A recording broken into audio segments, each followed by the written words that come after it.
Welcome and good evening. I'm Mr. Byers, your technology facilitator at Hawthorne Academy. And I'm going to talk a little bit about device distribution.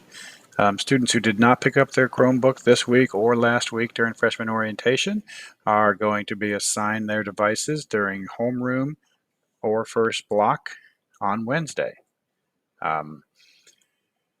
Please bring in your old device, as we do have new Chromebooks. These are the new G8s. Students can receive a new device without turning in their old one, but that device will remain attached to your name as long as you are in CMS. The current replacement value for the old ones is $125.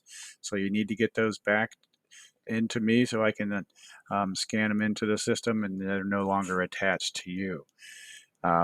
Please only come down Wednesday when your class is called. Devices are not charged, so you will have to plug them in during the day to get them charged. They've been in storage all summer, so they weren't plugged in.